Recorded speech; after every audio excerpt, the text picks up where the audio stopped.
जिस किन्नर समाज को उपेक्षित समझा जाता था, इधर कुछ वर्षों में लगातार उन्होंने अपना वजूद स्थापित किया। धर्म और आध्यात्म के क्षेत्र में उन्होंने अपना लोहा मनवाया। समाज ने माना, देश ही नहीं बल्कि पूरे विश्व में प्रयागराज कुंभ मेला से जो प्रतिष्ठापित हुआ किन्नर समाज, वह किसी से छुपा नहीं है। हम हैं दीदी के साथ। दीदी अपना परिचय बताएं। जय श्री महाकाल। मेरा नाम भवानीनाथ वाल्मीकि है। महामंडली से किन्नर अखाड़े की उत्तर भारत से तंत्र साधक कामाख्या पीठ से। हाँ, कामाख्या पीठ थी यानी असम से। हाँ, आप मूल निवासी भी असम से ही हैं? जी नहीं, मैं मूल निवासी दिल्ली से। 12 वर्ष मेरा दिल्ली में हुआ है। जी तंत्र साधना जी ये हमारे अध्यात्म का एक बहुत बड़ा स्तंभ था, जिसमें मेरा किन्नर समाज वर्षों से आदिकाल से था। जी और ये साधना है हमारी छुपी हुई थी, जी क्योंकि हमको कोई सनातनी मानता ही नहीं था। जी मुगल काल के बाद जो किन्नरों का जी धर्म परिवर्तन, नाम परिवर्तन हुआ, जो हिजड़ा शब्द मिला तो हमें मुगल काल के बाद मिला। सनातन धर्म में हमारा किन्नर था। जी उस किन्नर को हिजड़ा से वापस किन्नर तक लाने का ये सौभाग्य मुझे और लक्ष्मीनारायण त्रिपाठी जी को मिला। और हमने अपने समाज के लिए लड़ाई करी, अपने अधिकार के लिए लड़ाई करी और अपने स्वाभिमान के लिए लड़ाई करी। हमने 2007 में पेटिशन डाला था अपनी उसके लिए पहचान के लिए। जी हमारा भी कोई हिंदुस्तान में अपना कोई पहचान दीदी, वह होनी चाहिए। पिटीशन किस हाई कोर्ट में अथवा सुप्रीम कोर्ट में? Supreme court. जी, क्या था उसमें मांग क्या की गई थी? तो जी हमें हमारा अधिकार दी। जी हमें भी हमारे हिंदुस्तानी होने का कोई ऐसा होना चाहिए कि हमारे लिंग के साथ ही हमारा पहचान होनी चाहिए, ना कि मैं औरत और आदमी। क्योंकि ये मैं हूँ भी नहीं होती तो मैं आपके समाज में होती। आपके समाज से एक अलग समाज में चले जाना, जिसमें कोई एक बाप की औलाद नहीं, कोई एक जात की औलाद नहीं है। हम किन्नर हैं और किन्नर की उत्पत्ति तो आदिकाल से हमारे वेदों में, हमारे पुराण में है, इस्लाम में है, हमारे बाइबल में भी है और हर जगह है। 2.5 अक्षर बोलते हैं, सती से लेके शक्ति तक, सत्य से लेके मृत्यु तक। वो 2.5 अक्षर का ही पहरा आप हमारे बीच में रहा और आप हमें समझ नहीं पाए। आपने हमारे जैसे बच्चे को पैदा होते ही अपने समाज से निकाल दिया गया, तो वो कहाँ गया? ये परंपरा गुरु चेले की परंपरा, जिसे आप मानते जी, अखाड़े में गुरु चेला होते हैं, नाच गाने में गुरु चेला होते हैं, कोई भी होता है बिना गुरु के ज्ञान नहीं। तो जब हम अपने घर से निकाल दिए जाते हैं या हमारे घर से हमारी कोई इच्छा हो जाती है तो हम अपने समाज में आते हैं। तो समाज के नियम होते हैं, हर एक समाज के, हर संप्रदाय के नियम होते हैं। तो हमारा जो संप्रदाय था मुगल काल के बाद इस्लामी हो गया, तो वो गद्दी इस्लामी परंपरा मानती रही। तो हम किसी भी धर्म से आते थे तो हमें उस गद्दी की मर्यादा के हिसाब से इस्लाम कबूल करना पड़ा, चाहे हम चाहें चाहे नहीं चाहें, क्योंकि गद्दी वो मांगती थी। क्योंकि हम लड़े तो किससे लड़े? क्योंकि हमारे पे खुद का तो अधिकार नहीं था अपना होने का, इस देश में अपना होने का। लेकिन जिस समय हमें 2014 में अपना अधिकार मिल गया तो सबसे पहले हमने सनातन धर्म की तरफ रुख करा कि अधिकार मुझे सनातन धर्म में चाहिए, जो मेरी पहचान है, जो मेरा। दीदी, एक लाइन में सुप्रीम कोर्ट ने जो आदेश दिया उसमें एक लाइनें क्या अपील करती हैं जो विशेष रूप से आप लोगों को सम्मान प्रदान की? सुप्रीम कोर्ट ने सबसे पहले हर सरकार को, हर राज्य को, पूरे इसका नाम हिंदुस्तान की सरकार, उस समय कांग्रेस की सरकार थी, उस समय उनको बोला कि हर एक राज्य में किन्नरों के लिए एक एक्ट बनाया जाए, किन्नरों के लिए एक तुम्हारी वो बनाया जाए, जिससे आयोग हर एक प्रदेश को अधिकार वो दिया 2014 में, और इनों के लिए एक अलग से वो बनाया जाए। हमें पढ़ने की सुविधा दी जाए उसमें, हमें उसमें शिक्षा देने की सुरक्षा दी जाए, नौकरी की सुरक्षा मिले, और जो भी मूल अधिकार होता है एक औरत और आदमी का, वो अधिकार हमें पूरे मिले। हमें टॉयलेट तक अलग मिलना चाहिए। हमने इस चीज़ की जो हमारी, क्योंकि मांग खा तो हम रहे हैं, जी तो हम रहे, लेकिन एक जीना और एक स्वाभिमान से जीना। जी, स्वाभिमान से। हाँ, अपना अस्तित्व के साथ जीना। हाँ दोस्तों, ये याचिका भारत के संविधान के अनुच्छेद 21 को आधार मानते हुए जो सम्मान के साथ जीने की बात दीदी ने कहा है, उसके आधार पर की गई थी और माननीय सर्वोच्च न्यायालय ने वो अधिकार दिया भी। दीदी, जन्म से ही जब पता लगता है कि हमारे घर में जो बच्चा पैदा हुआ है वह किन्नर है, तो परिवार के लोग किस तरह से उनके साथ कैसा व्यवहार करते हैं? फिर परिवार को मेरा हो, आपका हो, कोई भी हो, जी खेती में भी एक कड़वा पेड़ आ जाता है ना, तो उसे भी निकाल के फेंक दिया जाता है क्योंकि वो फल नहीं देता। जी जानवरों में भी कोई बदिया होता है, निकल जाता है, जी जानवर उसको भी अलग कर दिया जाता है। तो हम तो इंसान है, हमसे कुछ उत्पत्ति नहीं होती तो समाज हमको बोझ समझता है कि ये हमारे घर में रह के करेगा क्या, गाली है, ये है, और हमारे बिना किसी कसूर के, हमारी बिना प्रतिभा के, हमारी बिना काबिलियत के, और हमारे को ऐसे समाज के बीच में भेज देता है जहाँ पे हमारा ना बाप होता है ना भाई होता है। यार बनने को बहुत सारे होते हैं, यार बन के ही जिंदगी काटनी थी तो फिर किन्नर का आधो अधूरी जिंदगी को लेके आपके समाज में आपकी खुशियों की कामना करने के लिए हम पूरी जिंदगी निछावर कर देते हैं। जो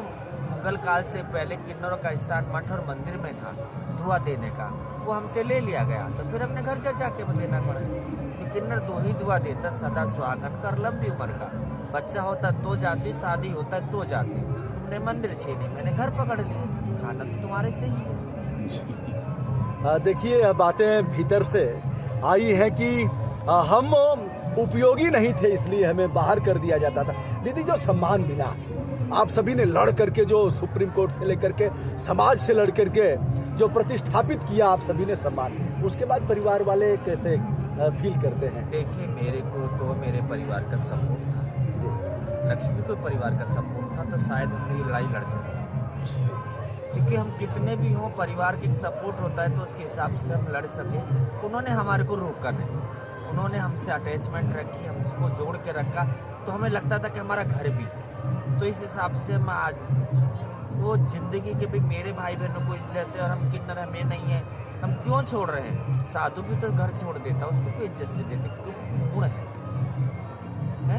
कोई बैरागी हो जाता, कोई साधु हो जाता, कोई कुछ होता, हर एक सिलसिले में कोई चला जाता है, उन पे उंगलियां नहीं उठाते क्योंकि संपूर्ण होते हैं। आधे अधूरे पे पूर्ण इंसान उंगली उठाता है, ये प्रकृति का नियम है, आपका भी नहीं कसूर है, प्रकृति का कसूर था।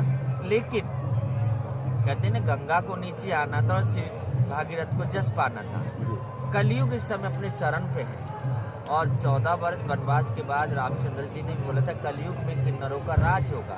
हम तो सिर्फ जरिया थे, मैं और लक्ष्मी, ये किन्नरों को सम्मान मिलना था, वो समय आ चुका है। क्योंकि कुरुक्षेत्र में भी हमने धर्म की स्थापना के समय पितामह भीष्म सामने खड़े हुए और धर्म की नई स्थापना करके औरत और आदमी के हाथ में दे दिया। तो आज देख ही रहे हैं आप धर्म के कितना बलात्कार आप लोगों ने कर चुके हैं।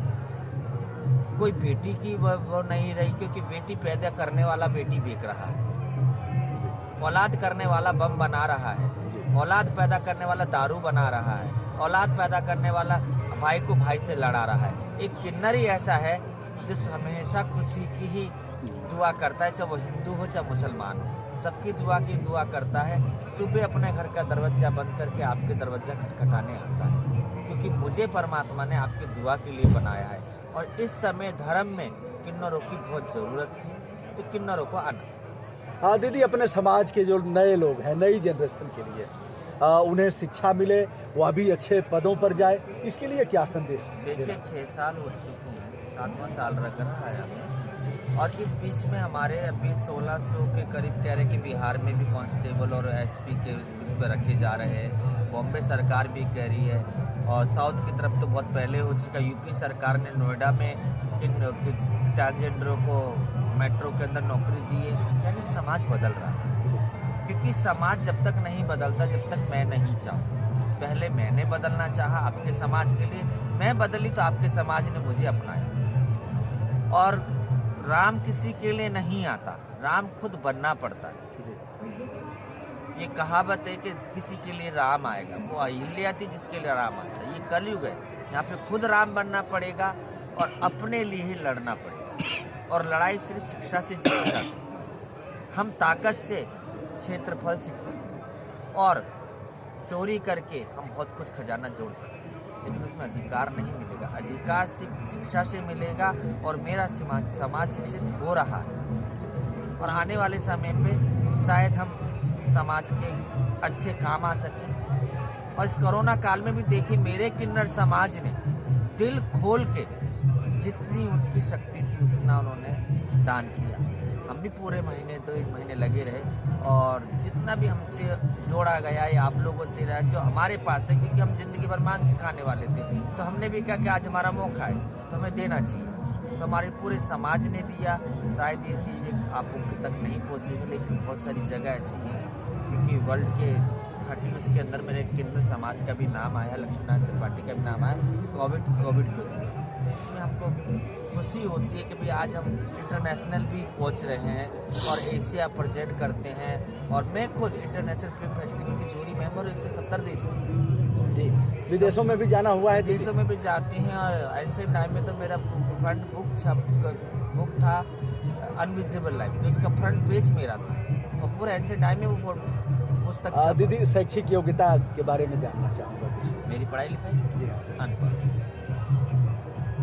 मैं अनपढ़ हूँ, क्योंकि मेरा उम्र 50 साल है और 13 साल की उम्र में घर छोड़ा था। तो आज से लगा लीजिए 32-33 साल पहले इंसान अपने बच्चे को नहीं पढ़ाता था, रोटी ढंग से नहीं होती, तो हम किन्नरों को कौन पढ़ाता।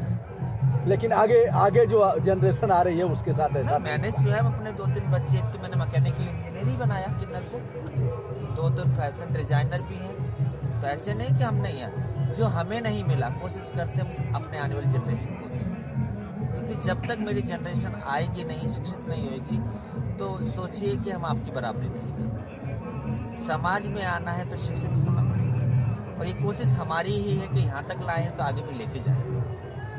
दोस्तों, दीदी के साथ हमने बात किया, यह है किन्नर अखाड़ा, जिसे अब मान्यता प्राप्त हो गई है। संघर्ष करके सुप्रीम कोर्ट से लेकर सड़क तक और संत समाज तक संघर्ष करने का यह परिणाम हुआ कि आज माघ मेला में अगर सबसे अधिक प्रयागराज में कहीं भीड़ है और लोगों का आना जाना है, लोग आशीर्वाद प्राप्त कर रहे हैं, तो किन्नर अखाड़ा। दीदी, श्रेय किसको देना चाहेंगी संत समाज में? देखिए, मैं श्रेय दूंगी अपने पूज्य गुरुजी वासुदेव महाराज जी को, जिन्होंने उज्जैन के अंदर सीना छोड़ के बोला कि किन्नर मेरे हैं और मैं इन्हें अपनाता हूँ। उनके बाद मुरारी बापू आए, दद्दू महाराज आए, फिर धीरे धीरे सिलसिला बढ़ता चला गया और हमें सम्मान मिलता चला गया, क्योंकि हमने वो योग्यता दिखाई, हम वहाँ तक बदले, हम संत बनने की कोशिश करते, संतों ने हमें अपनाया। बदलाव बहुत अच्छी चीज़ है, बदल के देखो, समाज बदल सकता, हम बदल सकते, तो आप भी बदल सकते। आइए दोस्तों, 2 कदम हम भी बढ़ते हैं, और यह हमारे समाज के अभिन्न अंग हैं, अपने ही परिवार के सदस्य हैं। हम इन्हें अपनाएंगे और हम इन्हें संपूर्ण गरिमा के साथ जीने का अधिकार देंगे। और जी, देखिए, मैंने अपनी बारी चल दी, अब बारी आपकी है। मैं समाज में आ चुकी हूँ, सम्मान देना आपका हक है, क्योंकि मैं भी आपके समाज से निकली हूँ, आपके परिवार से निकली हूँ। मैं कोई उपघिरे से नहीं आई हूँ, आपके समाज में रह रही हूँ और बरसों से इस परंपरा को बचा के रखी हूँ।